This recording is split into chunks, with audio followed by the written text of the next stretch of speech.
অবরুদ্ধ নিষেধ। লেখনীতে তেজস্মিতা মুর্তজা। পর্ব সংখ্যা 16। আমজাদ সাহেব চুপচাপ চেয়েছিলেন। অন্তিক ওনার অসুস্থ হাত দুটো জড়িয়ে ধরে হাতের ওপর কপাল ঠেপকে বসে রইল। ছেলেদের কান্না টের পাওয়া যায় না। অন্তিক খুব জেদি ছিল। ছোটবেলায় আমজাদ সাহেব শাসন করার জন্য মারলে সে আর ভাত খেত না। কোনোভাবেই কেউ খাওয়াতে পারত না, যতক্ষণ না আমজাদ সাহেব আবার আদর করে খাওয়াতেন। খাওয়ার আগে ঠিক এভাবেই আব্বুকে জড়িয়ে ধরে আহ্লাদ করে কাঁদত। কিন্তু সেদিন রাতে আমজাদ সাহেব কিছুই বললেন না। অন্তিকের ভেতরের যন্ত্রণা বাড়ছিল এতে। এরপর পা দুটো জড়িয়ে ধরে বসে রইল। সকাল হলো, সে পা আর ছাড়েনি। কতবার কতভাবে ছুঁয়ে দিচ্ছে আব্বুর আঘাতগুলো। পাগলের মতো প্রলাপ বকছিল। মার্জিয়াও এসে বসলো একটু বেলা বাড়লে। যেদি মেয়েটার মুখেও রা নেই, অপরাধীর মতো মুখ করে বসেছিল। বেলা 11টার দিকে মুস্তাকিন এলো। আমজাদ সাহেবকে সালাম করে এসে দাঁড়ালো। রাবেয়া চেয়ার এনে দিলেন। বসলো না সে চেয়ারে। যে মাদুরটা পাতা ছিল তাতে সবার পা গুটিয়ে বসে পড়ল। চেয়ারে বসে আছেন আমজাদ সাহেব। হুট করে অন্তু কেন যেন একটা অপ্রাসঙ্গিক কথা তুলে বলল, আখির কেসটা কতদূর এগোলো অফিসার? কেস টানার জন্য দড়ি লাগে, সেটার প্রান্ত হারিয়ে ফেলেছি।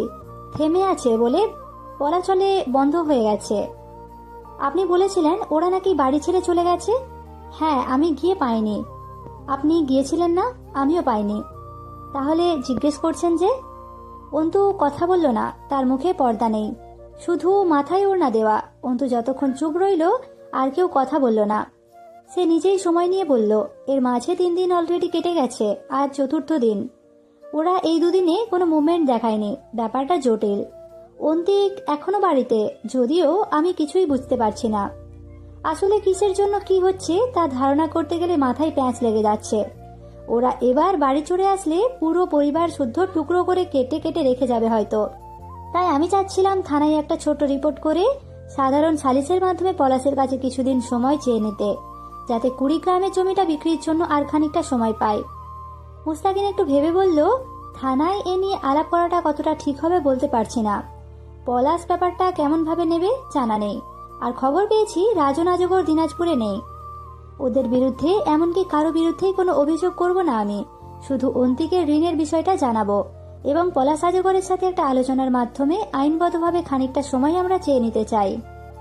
মুস্তাকিন মাথা নাড়ল। কিছু সময় চুপ থেকে বলল, আপনি কি ভরসা হারিয়েছেন আমার উপর অন্তু? নির্লিপ্ত শোনালো মুস্তাকিনের স্বর। ভরসার প্রশ্নই উঠছে না অফিসার। তাছাড়াও আপনার ডিপার্টমেন্ট আলাদা। আপনি খুন খারাপির প্রাসঙ্গিক দায়িত্বে আছেন। আমাদের ব্যাপারটা তা তো নয়, তাই না? আজ মুস্তাকিন অন্তুর জলদ গম্ভীর শীতল বুদ্ধিমতী রূপটা আর একবার পর্যবেক্ষণ করল, যার কথার ভার, চোখের শান্ত চাহনির ঝাঁঝালো তেজস্ক্রিয়তা এবং মানসিক কাঠিন্য খুব নজরে আসছিল। অথচ এই মেয়েটাও কেমন মরিচা ধরা পাতলা লৌহখণ্ডের ন্যায় ক্ষয় হয়ে গেছিল সেদিন। মানসিকতায় শক্তির ওপর আঘাত ঠিক ইট বালু সিমেন্টের কাঁচা গড়নে পানির মতো কাজ করে। যত পানি দেবে তত মজবুত যেন।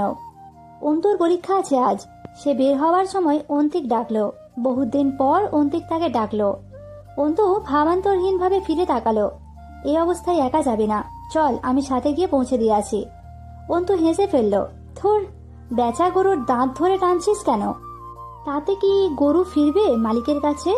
আমি সোল্ড আউট রে। পর্ণের মতো কোম্পানি থেকে শহর বাজারে শোরুমগুলোর মালিকদের কাছে স্যাম্পল হিসেবে দেখা হয়ে গেছি। এখন আর প্রোডাক্ট স্টকে নেই, অলরেডি সোল্ড। তুই আরাম কর, আমি চলে আসবো। অন্তিক মাথা নত করল না, লজ্জাও পেল না। সে তাকিয়ে দেখলো অন্তুর দাপুটে পা ফেলে বেরিয়ে যাওয়া। অন্তুর কাছে সে গুরু ছিল, তবে নিচে নেমে গেছে কয়েক বছর আগে। ততদিনে ছোট্ট অন্তু বড় হয়ে গেছে, সক্রিয় হয়ে উঠেছে। তার তো আরো বহু ভৎসনা প্রাপ্ত। মা, বোন, বাপ ক্ষমা না করলে তার ক্ষমা নেই, এরকম ছোটখাটো কটূক্তিতে তার সুখ হচ্ছিল। অন্তুর কাছে মাথা আরো নত হয়ে আসছিল। মানুষ চিরকাল মোটেই নিজের আত্মগৌরব ধরে রাখতে সক্ষম হয় না। নিজের দোষে তা কখনো কখনো খুব জঘন্যভাবে মরা পাতার মতো ঝরে পড়ে। ঠিক যেমন সে আজ নিতান্তই নর্দমার কীট, অবাঞ্ছনীয় জেদের বশবর্তী হয়ে সর্বস্ব ধ্বংস করা এক অভিশাপ। পরীক্ষা শেষ করে ক্যাম্পাস থেকে বেরিয়ে অন্তু গেল 3rd ইয়ারের ফর্ম ফিল আপের জন্য। মনোয়ারা রহমান ওকে দেখে মৃদু হাসলেন। ভালো আছো? মলিন হাসিটা লুকিয়েছে বলল, আলহামদুলিল্লাহ ম্যাম, আপনি ভালো তো? মনোয়ারা মাথা নেড়ে বসতে বললেন। এক মুহূর্তের জন্য অন্তুর দিকে তাকিয়ে হুট করে যেন থমকালেন ভদ্রমহিলা। অন্তুর মুখ খোলা, পর্দা নেই তাতে। তবে সঙ্গোপনে এড়িয়ে গেলেন এই ব্যাপারটা। মনোয়ারা কিছু বুঝলেন বোধ হয়। কিছু বলবে অন্তু? তোমার সাথে এমন ইতস্তত বোধ চায় না, আমি তোমাকে স্পষ্ট ভাষী হিসেবে দেখতে চাইব। আশ্বস্ত হয়ে বলল অন্তু। ম্যাম, আমাদের কমন রুমে যে সালমা খালা কাজ করতেন, ওনার সম্বন্ধে কি কি জানা আছে আপনার? সন্দিহান স্বর মনোয়ারার। কেন জিজ্ঞেস করছো? অন্তু খানিকক্ষণ চুপ করে রইল, কিছু ভাবল। একটু রহস্যমণ্ডিত লাগলো ব্যাপারটা। এরপর আচমকা সহজ গলায় বলল, জানি না, আসলে ওনার মেয়ের অভাবে মৃত্যু। ওনার মেয়ে? আখি ওনার মেয়ে ছিল? অন্তু অপ্রস্তুত হলো। জি ম্যাডাম, ওনার মেয়ে আখি। ও আচ্ছা, তো তুমি কেন জিজ্ঞেস করছো সেসব ব্যাপারে? অন্তু কথা খুঁজে পেল না আর, প্রসঙ্গ এড়াতে বলল, আমাদের নতুন সাজেশন দেওয়ার কথা ছিল না ম্যাম? বেরিয়ে আসার সময় ফের একবার ডাকলেন মনোয়ারা। শোনো মেয়ে, এতক্ষণ অনধিকার চর্চা হবে বলে জিজ্ঞেস করিনি, তবে না করে আর পারলাম না। তোমাকে দেখে ঠিক লাগছে না। আমার অভিজ্ঞতাকে বোধহয় ফাঁকি দিতে পারেনি তোমার চতুর চোখ। অন্তু হাসল। সুযোগ পেলে পরে কখনো সরল চোখে তাকাবেন ম্যাম, পড়ে নেবেন সবটা। আজ জোর করবেন না, আমার জন্য দোয়া করবেন। একটা সরু দীর্ঘশ্বাস বেরিয়ে এলো। জীবন তার সাথে বেশ গভীর নিষ্ঠুর খেলায় মত্ত হয়েছে। জিতবে কে? জীবনের সাথে নাকি জেতা যায় না। হার নিশ্চিত জেনেও সে কি একবার লড়বে? হারার জন্য লড়াটা বোকামি হবে না? আবার না লড়ে জিতে যাওয়াটাও কি ছোটলোকি হবে না? ভাবনা শেষ হলো শহীদ মিনারের সম্মুখে এসে। মেরুদণ্ড বেয়ে এক শঙ্কিত হাওয়া মস্তিষ্কের নিউরন কোষে আন্দোলন তুলল যেন। জয় জয় জয় আমির। এই পথটা তার বহু হেনস্থার সাক্ষী। আজ দেখা হবে? না হবার চান্স বেশি। গতকাল নির্বাচনে যে তার উৎসব করে এখন হয়তো ঘুমাচ্ছে। অন্তু হাসলো। এরা সুখী কারণ এরা খারাপ। অন্তু অবাক হলো। আশ্চর্য, সে নিজেও তো খারাপ, তবুও তার জীবনে এত ঝঞ্ঝাট কিসের? নাকি নিয়তির কাছে তার খারাপ মানসিকতার খবর পৌঁছায়নি? নিয়তি নিজেও জানে না অন্তুটা কতটা স্বার্থপর, হিংস্র আর কুটিল। আবার সময় সাপেক্ষে খুব দুর্বল। এই বিষয়টাকে অবশ্য ঘৃণা করে অন্তু। দুর্বল কেন সে? পুরোপুরি খারাপ হতে হবে তাকে। গোটাটা আবাদমস্তক, প্রতিটা শিরার প্রবাহ ধারায় খারাপের তরল ঢুকাতে হবে। পলাশ ভালো আছে, জয় ভালো আছে। এই সমাজে এমন সব জয় পলাশেরা এক ডাকে সুখী মানুষ। সেও সুখে থাকবে, শুধু একবার খারাপ হয়ে গেলে তার সুখ আর ঠেকবে না কোথাও। নিজেকে এ পর্যায়ে পাগল মনে হলো অন্তুর। সেই রাস্তা, জয় হামজার ক্লাবের রাস্তা। ক্লাবটাকে বেলুন, ফুল, বিভিন্ন ধরনের সরঞ্জামে সাজিয়ে তোলা হয়েছে। এক গাদা চেয়ার জড়ো করা পাশের মাঠটায়। বেশ কিছু ডেকচি, প্লেট, সামিয়ানা ইত্যাদিও দেখতে পেল। উৎসব বেশ জমজমাট পালিত হয়েছে। অন্তুর বুকটা একটু কাঁপলো। ক্লাবের সামনে কেউ নেই। দুপুর গড়ানোর সময়। সবগুলো নাচানাচি লাফালাফি করে হয়তো বিশ্রাম নিচ্ছে এখন। ঘর বাড়ি ওভাবেই পড়ে আছে, শুধু মানুষগুলো নেই। চাঁদনির কথা অন্তুর মাঝে মধ্যেই মনে পড়ে। মেয়েটাকে একদিনেই কেন জানি মনে ধরে গিয়েছিল। আর সালমা খালা, ওনার কান্না জড়িত মুখটার কথা মনে পড়লে বুকটা ভার হয় অন্তুর। অন্তুর চাঁদনিকে দরকার। ওর বিশ্বাস মেয়েটা অনেক কিছু জানে। অন্তু এটাও ভেবে বের করেছে এই দুদিনে এসব তাদের পরিবারের সাথে শুধু ঋণের টাকার দায়ে বোধহয় হয়নি। কিছু একটা ঘটেছে, চলছে পিঠ পিছে, যা আন্দাজের বাইরে। কি হতো যদি না জয় সেদিন ওকে শেষ মুহূর্তে রক্ষা না করত? ভাবতেই বিষিয়ে উঠল ভেতরে ভাবনাটা। এক জানোয়ারের সাপেক্ষে আরেক জানোয়ারকে শুকরিয়া জ্ঞাপন করছে যেন পাগল মনটা। তবু সে কৃতজ্ঞ ওই নোংরা লোকটার কাছে, অন্তত নিশ্চিত সর্বনাশের হাত থেকে রক্ষার খাতিরে। টিনের বেড়া কেটে বানানো দরজাটা চাপানো ছিল। তা চেপে ভেতরে ঢোকার চেষ্টা করতেই কেমন ক্যারক্যার শব্দ করে উঠল। অন্তু সাবধান হলো। কোনো মতে ভিতরে মুখ দিতেই একটা বিশ্রী গন্ধ এসে সুরসুর করে নাকে গভীরে প্রবেশ করলো। বমি এসে গেল অন্তুর। ওড়না তুলে নাকে চেপে ধরলো। এই কদিনে একটা বসত বাড়িতে এমন দুর্গন্ধের উৎস কি? কিছু মরে পড়ে আছে নাকি? ঘরগুলো ফাঁকা, জিনিসপত্র কিছুই নেই। যত এগিয়ে যাচ্ছিল গন্ধটা আরো প্রকট হয়ে নাকে আসছিল। মাটির রান্নাঘরে ইঁদুর মাটি তুলে ছোট ছোট পাহাড় বানিয়েছে। চাঁদনি যে ঘরে তাকে বসিয়েছিল সেখানে উঁকি দিল একবার। ফাঁকা সেসব, অথচ গন্ধের উৎসটা আসছে আসলে ওই বিল্ডিং থেকে, যেটা অন্তু এর আগের বার এসেও দেখেছিল। ওভাবেই পড়ে আছে, শুধু ছাদ হয়েছে, নিচে মাটি, জানালা দরজা কিছু নেই। কৌতূহল দমাতে না পেরে সেখানে উঠে গেল অন্তু। ইটের ওপর ইট রেখে সিঁড়ি তৈরি করা, যেটা আগে ছিল বলে মনে পড়ল না। বালু বিছানো মেঝে, দুটো পাশাপাশি ঘর। এক ঘরে উঁকি দিয়ে ফাঁকা পেল। ওপর ঘরে যেতেই একদম পেট গুলিয়ে এলো অন্তুর। শক্ত করে ওড়না চাপলো নাকে। অবাক হয়ে দেখলো ঘরটাকে। একটা মাদুর, 2-3টে চটের বস্তা, চাটাই, পিঁড়ি ইত্যাদি বিছানো। তার উপর ছিটিয়ে পড়ে আছে অনেকগুলো কাঁচের বোতল, ক্যান। বোতলগুলো অ্যালকোহলের।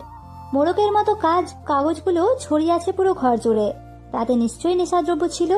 একটা জিনিস যা অনেকগুলো এখানে ওখানে পড়ে আছে তা দেখে প্রথমে বুঝতে পারছিল না অন্তু। এগুলো আসলে কি? একটু পরেই মাথায় এলো, এ তো কলকি। গাঁজার কলকি বা স্টিক তৈরির 3 কোণা আকৃতির মোড়ক। এসবের গন্ধও আসছে, তবে এমন বিশ্রী আর তীব্র যেন নয় নাকে যা আসছিল। এই ঘরের ফাঁকা জানলায় চাটাই বেঁধে দেওয়ার ঘরের ভেতরের দিকটা অন্ধকার প্রায়। অন্তু আরো কিছুটা এগিয়ে গেল।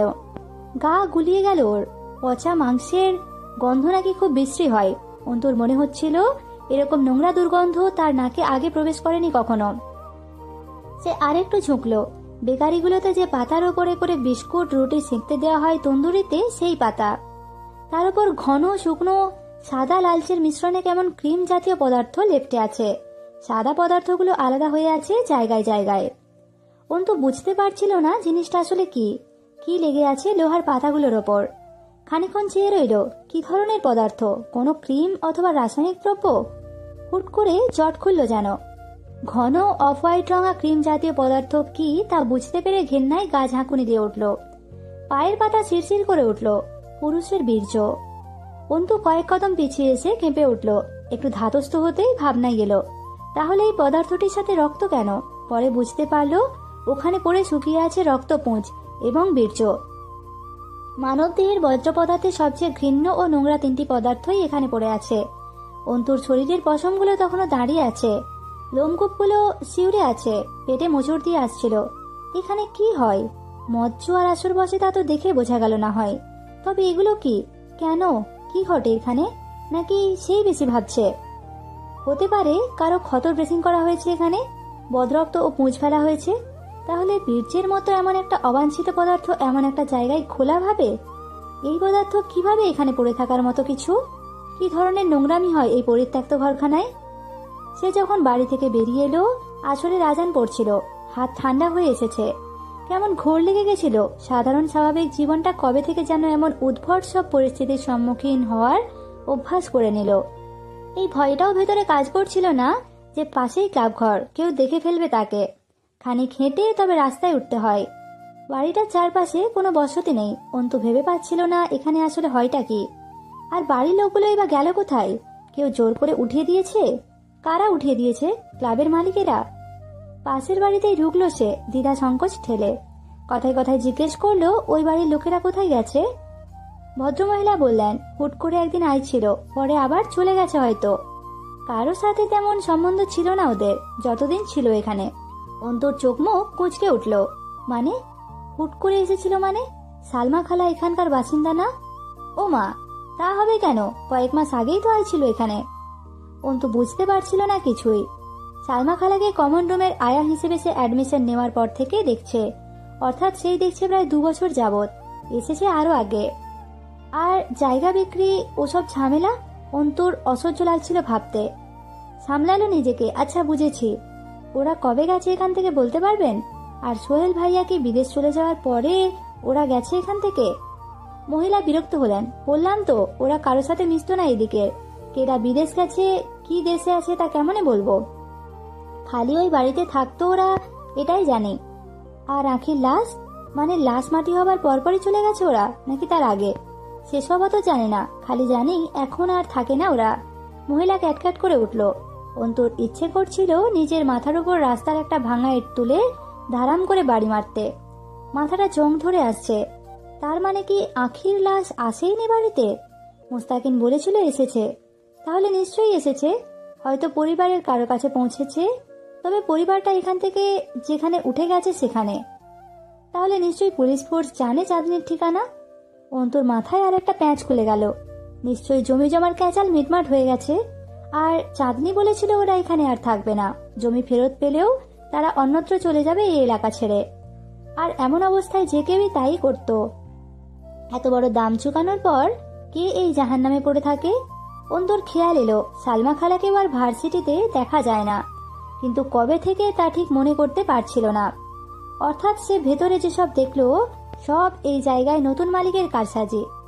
তার কি জানানো উচিত এ ব্যাপারে পুলিশকে? নিশ্চয়ই জানাবে। অন্তুর হুট করে একটা বিষয় মাথায় এলো। সে যে অসহ্য গন্ধটা পাচ্ছিল সেটা কি ওই রক্তপুঞ্জ থেকে আসছিল? রক্তপুঞ্জ অথবা বীর্য, কোনোটা থেকেই এমন নাড়ি ভুড়ি উগড়ে আসা গন্ধ আসে না। আর এইরকম একটা রহস্যমণ্ডিত বাড়ি এমন বিনা কোনো নিরাপত্তায় হেলাই ফেলে রাখা হয়েছে। জমিটা একটা হিন্দু লোক কিনেছে। সেই লোক এখানে কোনো অনৈতিক কাজ করছে না তো? কিন্তু এখন চাঁদনিরা কোথায় আছে? সোহেল কি আবার বৌমাকে ফেলে বিদেশ চলে গেছে? আর আখির ছোট ভাই সোহান ক্যান্সারে মরেছিল, সেটাও এক রহস্য। চাঁদনিকে জিজ্ঞেস করেও সেদিন কোনো উত্তর পায়নি। খুব সংযমিতভাবে এড়িয়ে গেছিল চাঁদনি বিষয়টা। সে দারুণ চাপা এবং অদ্ভুত ছিল। অন্তুর অনেক অনেক কিছু জানার ছিল চাঁদনির কাছে, কিন্তু কোথায় পাবে ওদের কোনো খোঁজ জানা নেই।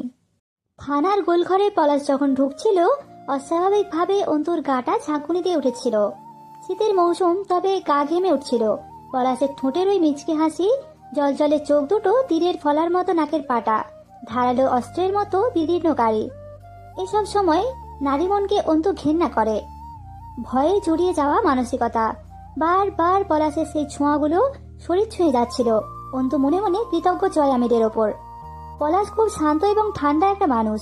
একটু উত্তেজিত হয় না থানায় কথাবার্তা বলছিল যখন। খাঁটি শুদ্ধ ভাষায় কথা বলছিল, শিক্ষার প্রয়োগ করছিল। খুব গুছিয়ে আইনকে বিভ্রান্ত করার চাল। কিছুদিন সময় পাওয়া গেল পলাশের কাছে।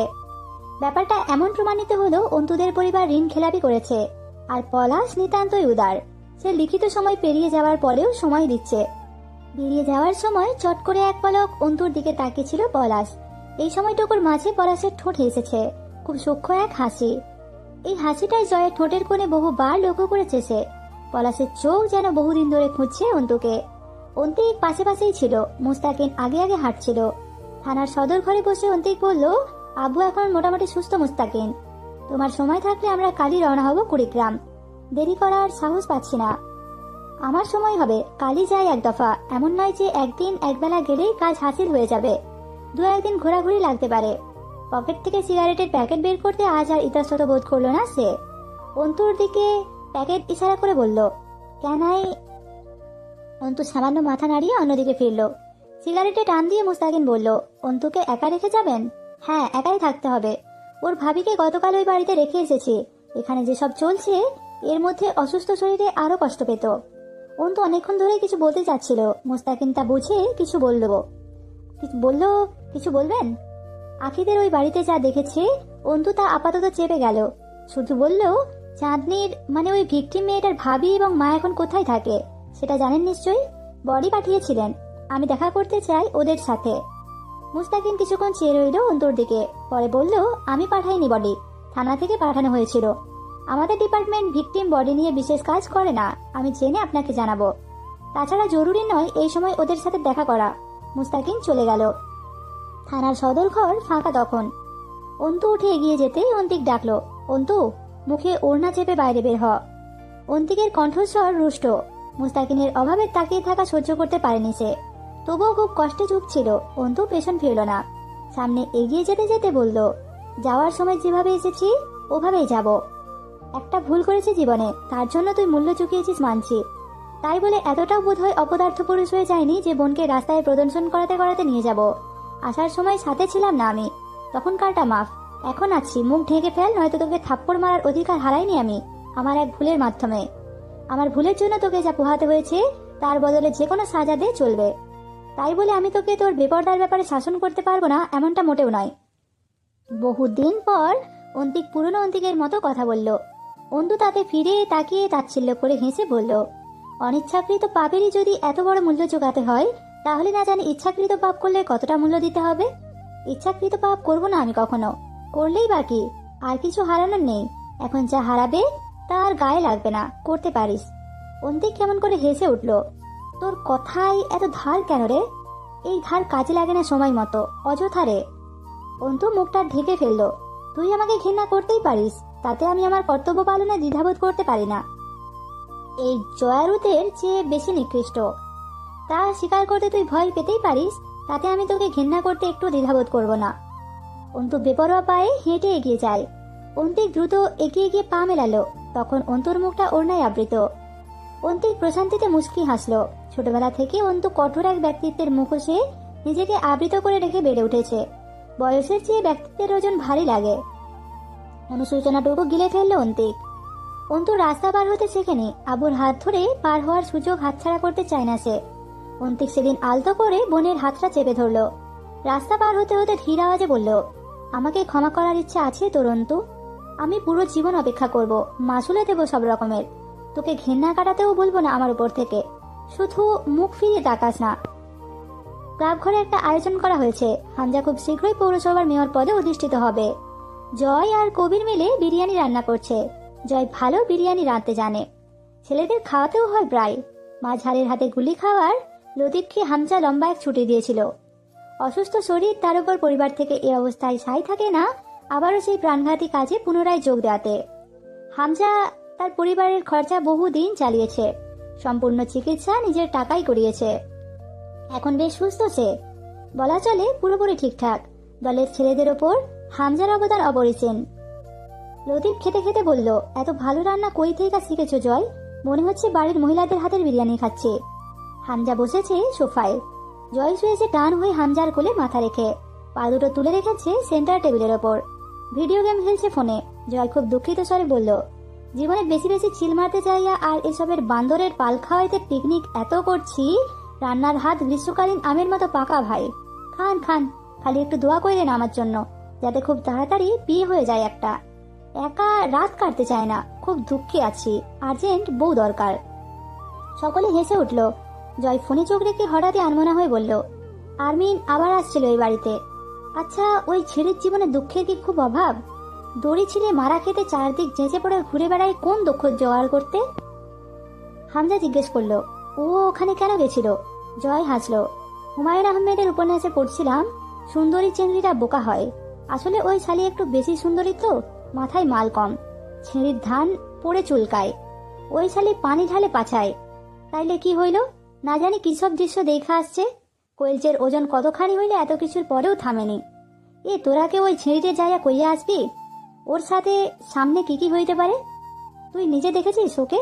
হ, দুপুরে এইখানেই ঘুমাইছিলাম। বিকালে উঠে পেছনের বারান্দায় দাঁড়াতে এক নজর দেখা হয়ে গেল। হামজা সিগারেট ধরিয়ে ধোঁয়া ছেড়ে সোফায় হেলান দিয়ে বসলো। হতে পারে দেখেনি কিছু, দেখলেও বিশেষ কিছু দেখার কথা না। ওই বাড়ির মহিলাদের খুঁজতে গেছিল। এখনো কি সেসব পড়েই আছে ওখানে? তাই তো থাকার কথা। ওসব দেখছি আমি নিশ্চিত। আর দেখলে শ্বশুর বাড়িতে জানাবে, এটা ডাবল নিশ্চিত। তুমি খালি ভাবো কতখানি সাহসের দরকার ওসব দেখেও চুপচাপ বেরিয়ে আসা। লতিফ হেসে উঠল। সাহসী যদি না থাকবো তাইলে কি আর তোমার মুখে খাবলা ধইরা থুতু ছোড়ে? ওইটাই তো বোঝা যায় মাইয়ার কলচে 12 হাত। সকলের মাথায় বাজ পড়লো কথাটা শুনে, কিন্তু জয়ের মুখে অপমান নেই। সে খুব দুঃখের সাথে বলল, কামটা ভালো করে নাই। মাগার জয় হেসে ফেলল। হামজা জয়ের সেই হাসিটাই কেড়ে নিয়ে চট করে হেসে ফেলল লতিফের দিকে তাকিয়ে। আপনি কি করে জানলেন এসব লতিফ ভাই? আপনার তো জানার কথা না? আধ খাওয়া সিগারেটটা 2 আঙুলে চেপে ধরে নেভালো। তাতে বোধহয় হাতের পুরো চামড়াতে অল্পখানিক সেঁক লাগলো। আবার তাকালো লতিফের দিকে। ভাবছিলাম খাওয়া শেষ হলে আপনাকে জিজ্ঞাসাবাদ করব। আপনি নিজে থেকেই খুব ফাস্ট দেখছি। সিগারেটটা অ্যাস্ট্রেতে ফেলে বলল, এসব লাইনে বাটপারি করতে গেলে সতর্কতা খুব জরুরি। এখানে সবাই খেলোয়াড়, সবার মাথায় ফুল স্পিডে ঘোড়া কাটার মেশিনের মতো চলে। অল্প একটু ভুল হলেই ছিন্ন ভিন্ন হয়ে যাবেন। আপনার আরো সতর্ক হওয়া উচিত ছিল। হাস্যোজ্জ্বল চোখে কথাগুলো বলে আরাম করে উঠে দাঁড়ালো হামজা। উঠে বসলো জয়। ফোনটা পাশে রেখে হাত দুটো হাঁটুতে গেড়ে পিঠ বাঁকিয়ে বসলো। চোখ হাসছে তার। শার্টের কলারের ওপর দিয়ে শিকল আকৃতির চেইনটা ঝুলে আছে নিচের দিকে। তাতে ইংরেজি হরফ জের লকেট। বা হাতের রিস্টপ্লেটটা কবজি থেকে কনুইয়ের একটু উপরে পড়ে রইল। পরনে সাদা ধবধবে লুঙ্গি, তার উপরে কালো জ্যাকেট পরেছে। পাড়া, ক্লাব, এমনি চলাচলে তাকে কোনো সময় ফর্মাল পোশাকে দেখা যায় না। লুঙ্গি, শার্ট, চামড়ার জুতোই চলে। গ্রাম্য মোড়লের মতো দেখতে লাগছে ওকে। পাশেই হামজা দাঁড়িয়ে আছে, সাদা পাঞ্জাবি পরিহিত, কালো শাল জড়ানো। ঠোঁটের কোণে হাসি জমে থাকা অবস্থায় কেমন করে যেন তাকিয়ে রইল জয় লতিফের দিকে। হামজা মিটিমিটি হাসছে। এই হাসি লতিফের ওপর ওর করা সবটুকু ন্যায়পরায়ণতার হিসেব সুষছে। কোনো দিকে ফাঁক রেখেছিল না হামজা লতিফের ভরণ পোষণে। তার দাম সে আস্তে করে আদায় তো করে নেবে, এই হাসি দ্বারা সে লতিফের দ্বারা প্রতারিত হবার দুঃখটুকু ঢাকতে চাইল। লতিফের আর খাওয়া উঠছে না। সে বুঝতে পারছে আজ তাকে কেন আপ্যায়ন করে এখানে আনা হয়েছে। জয় হাই হাই করে উঠল, আরে আরে করতেছেন কি লতিফ ভাই? আমি কি জানোয়ার নাকি যে খাওয়া অবস্থায় মারবো কাউকে? হোক সে যত বড় জোচ্চোর আর বিশ্বাসঘাতক। খাওয়া শেষ করুন, আরামসে কথা বলি। এ কবির, আমার জন্য 1 প্লেট আনতো, লতিফ ভাইয়ের সাথে বসে খাবো, চা। লতিফ ছটপটিয়ে উঠল। হামজা শালটা ডান কাঁধে তুলে নিয়ে বলল, আমি বাড়ি যাচ্ছি, এখানে এখন আমার থাকা ঠিক হবে না। আফটার অল নতুন মেয়র আমি, আমার কিছু নৈতিক দায়িত্ব আছে। আমার সামনে কোনো অকাম ঘটবে আর আমি তাকিয়ে দেখবো কিছু করব না, এটা তো ঠিক না। 2 দিন আগে অনেক বিশ্বাস করে জনগণ ভোটে তুলেছে আমায়। কাজ ফুরালে তুই দেরি করিস না ফিরতে আবার।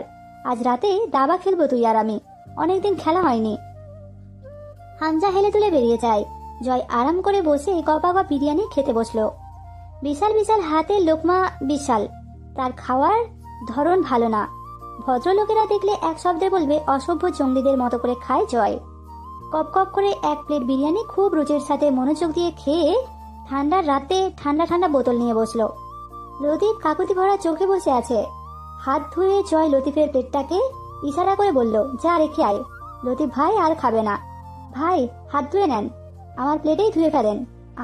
আমরাই তো যা করেছেন আর তো এরপর করার সুযোগ পাবেন না। তাহলে আর কিসের কি, তখন আমরা ভাই ভাই। আসেন মদ খাই।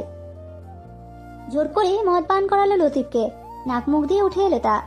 বিরিয়ানি উগড়ে এসে বুক জ্বলে ছারখার লতিফের। জয় গিলে যাচ্ছে ঢক ঢক করে। বিশ্বাস করো জয়, মিনতি করে উঠে লতিফ। ওর চোখে মুখের আকুলতা বোধ হয় জয়কে খুব আনন্দিত করলো। সে মাথা নাড়ল দুপাশে। আমি অবিশ্বাস করি না কাউকে, আপনাকেও করার কিছু নেই। আপনি সত্যি বলবেন, আমি শুনবো, বিশ্বাস করব। আপনি বলুন লতিফ ভাই, আপনি কি করে জানলেন ওই মেয়েটা সেদিন পলাশের রূপটপে দাঁড়িয়ে আমার মুখে থুতো ছুঁড়েছিল? আর ওই মেয়েটাই কাল ওই পরিত্যক্ত বাড়িতে এসেছিল, এসব আপনি কিভাবে জানলেন? আর বলার কিছু নেই লতিফের, তার রুহু কাঁপছে। জয় হাসলো। আপনারে হামজা ভাই আজ মাসের বেশি ছুটিতে রাখছে দলের যে কোনো কাম থেকে। কেন? কারণ আপনি নাকি আমারে বাঁচাইতে নিজে গুলি খাইছেন, বদলে হামজা আপনার চিকিৎসা করাইছে, সব ধরনের এক্সট্রা নিরাপত্তা দিচ্ছে। আপনার জন্য মাঝারকে মেরে শত্রুতা বাড়াইছে, আর আপনি সেই মাঝারের সাথে হাত মেলাইলেন। ছি, অবশ্যই এর কারণ আছে। সে আপনাকে ডেকে বোঝাইলো হামজার পার্টিতে থাকলে এভাবে জখম হতে হবে আপনাকে, অথচ আপনার জন্য যে মাঝারকে মেরে আমি আর হামজা সোসাইটির সকল সাইডে বদনামি এবং শত্রুতা কামিয়েছি, এটুকু দেখলেন না আপনি? ছ্যাঃ, ইজ্জতই রইল না শালা। মাঝারের সাথে আপনি মিলছেন গুলি খেয়ে, ওদিকে পলাশ খানকির বাচ্চা দ্বিমুখী পাগল শালা ছাওয়ালটা সাইকো, ভাবে যে আমরা কিছু বুঝি না, গু খাই। ও আমাদের হাতে হাত রেখে মাঝারের সাথে কাজ করছে। সেদিন আবার ওই ছালির জন্য একদম সরাসরি বিরোধিতা লেগে গেল, আর এই সংকটময় সময়ে আপনি দলের সাথে ঘাতকতা করতেছেন। কোন এইটা কি ঠিক? একটু থেমে ঘন ঘন মাথা নাড়ল জয়। নট গুড লতিফ ভাই। তার উপর আবার থুতুর ব্যাপারটা আমার ছেলেদের সামনে বলে আমার ইজ্জতের 11টা বাজালেন। লতিফ আহাজারি করলো। জয়, বিশ্বাস করো আমি যাইনি, মাঝার এসেছিল, আমি কিচ্ছু করিনি ওদের সাথে মিশে। খালি এইটুকু শুনেছি তুমি সেদিন ছিল ওইখানে। তা আমি জানি, কিন্তু কিন্তু কিন্তু ছোটবেলায় পড়ছিলাম ছোট বালুকণা আর বিন্দু জল মহাদেশ আর মহাসাগর গড়ে। আজও আপনাকে জানাইছে আর আপনি ওকে জানাবেন, এটাই ধারাবাহিকতা চলতে দেওয়া মূর্খতা হয়ে যাবে না? এজন্য কষ্ট করে এতদিন মাস্টার্স কমপ্লিট করলাম। তাছাড়া এসব ইস্যুও না। ইস্যু হলেও বিশ্বাসঘাতকদের নাকি আপনাদের সৃষ্টিকর্তাও ঘেন্না করে। বাস্তবতার সাথে কবিরকে বলল, এই শ্বশুর বাড়িতে কল করতো, বল ক্লাবের পাশে এক পরিত্যক্ত বাড়িতে কিছু অপ্রীতিকর মাল মশলা পাইছি, সার তাড়াতাড়ি পুলিশ আন। ওসি সাহেব বোধহয় থানায় বসে ঘুমাচ্ছিলেন, কল রিসিভ করলেন দেরি করে। জয় নিজেই ধরে লম্বা একটা সালাম দিয়ে খাঁটি শুদ্ধ ভাষায় বলল, স্যার আমাদের ক্লাবের পাশে একটা বাড়িতে কিছু অপ্রীতিকর জিনিস পেয়েছি। ড্রাগ, অ্যালকোহল জাতীয় জিনিস পড়ে আছে, আর সাথে একটা লাশও পড়ে আছে বোধহয়। স্যার ঘরের কার্নিসে কাপড়ে মোড়ানোর মতো কিছু একটা আছে, বিশ্রী গন্ধ আসছে মানুষ পচার মতো, থাকা যাচ্ছে না এই ঘরে। আমার ধারণা ওটা লাশই হবে। ঘরের এক কোণে কিছু ব্যাটিং স্টিক ও হকি স্টিক, চাপ্পড়, চাপাতি, লাঠি, ছুরি ইত্যাদি গাদা করা আছে। জয় হেলে দুলে হেঁটে গিয়ে রডের মাঝ থেকে একটা কালো কুচকুচে রড তুলে আনলো। 2 চুমুক মদ দিয়ে সোফার ওপর বসে পড়লো ধপ করে। তখন ক্লাব ঘরে 4 জন ছেলে আছে, বাকিরা খেয়ে বিদেয় হয়েছে। লতিফকে ওরা শক্ত করে ধরলো।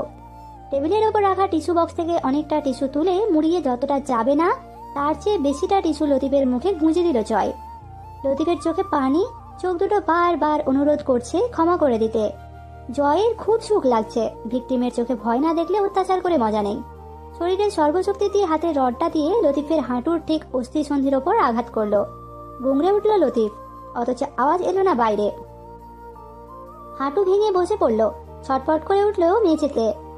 জয় লতিফের পায়ে ঠিক একই স্থানে হাঁটুর জোড়াসন্ধির ওপর কষে একটা রডের আঘাত করলো। লতিফ অজ্ঞান হওয়ার আগে জয় মুচকি হেসে আশ্বাস দিল, চিন্তা করবেন না লতিফ ভাই, আমি আপনার ভালোর জন্যই এসব করতেছি। আপনার এই পা আর পৃথিবীর কোনো ডাক্তার জোড়া লাগাতে পারবে না।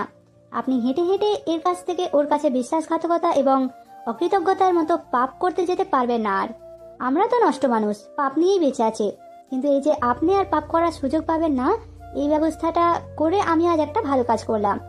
তাছাড়াও আপনার পরিবারের সম্পূর্ণ দায়িত্ব আমি বহন করব, কথা দিচ্ছি। কবিরকে বলল, পুলিশ আব্বারা খুব তাড়াতাড়ি এসে পৌঁছাবে, তোরা লতিফ ভাইকে আব্দুর রহিম মেডিকেল কলেজে অ্যাডমিট করিয়ে দে। জ্ঞান ফেরার পর সরিস না ওর কাছ থেকে, আবার জবানবন্দি দিলে ফেঁসে যাব। এত তাড়াতাড়ি মরা যাবে না আমার। রাহাতের সাথে ছেলেগুলো লতিফকে গাড়িতে বসিয়ে চলে যায় হাসপাতালের উদ্দেশ্যে। রয়ে গেল কবির। জয় রড রেখে এসে সোফাতে বসলো আরাম করে, শরীর ঘেমে উঠেছে, টিস্যু দিয়ে ঘাম মুছলো। কবির আস্তে করে জিজ্ঞেস করে, ভাই পলাশ কি করেছিল মেয়েটার সাথে? মানে আরে জাহাঙ্গীরনগর বিশ্ববিদ্যালয়ের ছাত্রলীগ ক্যাডার জসিমউদ্দিন মানি 100টা ছাত্রীকে রেপ করে সেঞ্চুরি পার্টি করেছিল, সেই ইতিহাস ভুলে গেছিস? ওই হিসেবে পলাশ কিছুই করে নাই। ঢকঢক করে এক গ্লাস পানি গিলে ফের বলল, ব্রাশ আর পেস্ট নিয়ে আয় আমার জন্য একটা। শ্বশুর আব্বাদের সামনে মদের গন্ধ নিয়ে যাওয়াটা ঠিক হবে না। জয় ঘষে ঘষে দাঁত মাজলো, একটু পারফিউম মারলো শরীরে। কবির জিজ্ঞেস করলো, ভাই আপনি যে পুলিশ ডাকলেন, পলাশ ভাই জানলে কি হবে? মানে আপনি ছাড়া আর কেটা খবর দিতে পারে পুলিশে? আসলেই তো লাশ এখনো ওই ঘরেই আছে। আরমিনের দোষ দিয়ে দেবো? কি কস? পলাশ পাগল কিন্তু জানে আরমিন ওর বাড়িতে গেছিল, ও সহ দেখেছে। বলে দেই যে পুলিশে ওই শালি খবর দিচ্ছে, যে বলিটা আগের বার দেয় নাই শালিরে, এবার দিয়ে দেবে। আমি এইচডি ছায়াছবি দেখবো এবার। কবির জানে জয়ের কোনো কথাই আন্তরিক না, আবার যে কোনো কথাই আন্তরিক। সে কখন সত্যি আর মিথ্যা বলে বোঝা যায় না। হাসতে হাসতে সত্যি আর আন্তরিক স্বরে মিথ্যা বলে।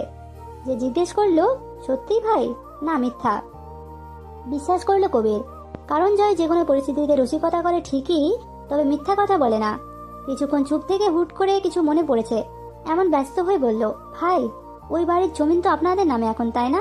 তাইলে পুলিশ যদি জিগায় যে আপনাদের বাড়িতে এরকম একটা ঘটনা কি করে ঘটলো, মানে ফেঁসে যাবেন না? জয় উঠে দাঁড়ালো, তোকে কে বলেছে জমি আমাদের?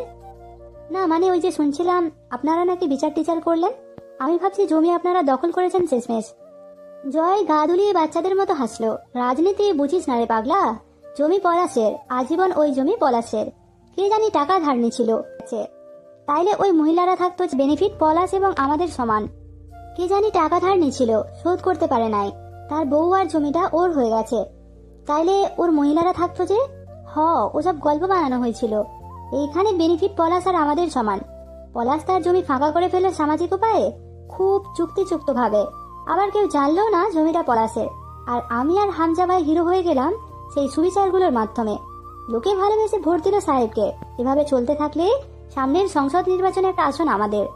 তবে জমির আসল মালিক পলাশ, এটা আর গোপন থাকবে না। হিন্দু ফিন্দু বলে কিচ্ছু নেই, পুলিশ আসলেই এটা ক্লিয়ার হয়ে যাবে, বুঝছিস? কবির কিছুক্ষণ চুপ করে বসে রইল। এসব যখন ঘটেছে সে তখনও দলের বিশিষ্ট কোনো মেম্বার ছিল না, সে এসবের কিছুই জানতো না। বেশ কিছুক্ষণ পর জিজ্ঞেস করলো, আপনি যে হুট করে এসব করতেছেন, পলাশ ভাই জানলে বা বুঝতে পারলে কি হবে কিছু ভাবছেন? বাইরে পুলিশের গাড়ির আওয়াজ শোনা গেল। জয় এক হাতে লুঙ্গি উঁচিয়ে ধরে অপর হাতে টেবিলের ওপর থাকা ফোনটা তুলে নিয়ে হেঁটে বেরিয়ে যেতে যেতে জবাব দিল, না ভাবিনি, পরে ভাববো। তবে এখন থেকে নতুন করে খেলতে হবে আবার, অনেকদিন খেলি না। লোক আমাকে হালকাভাবে নিচ্ছে রে আজকাল।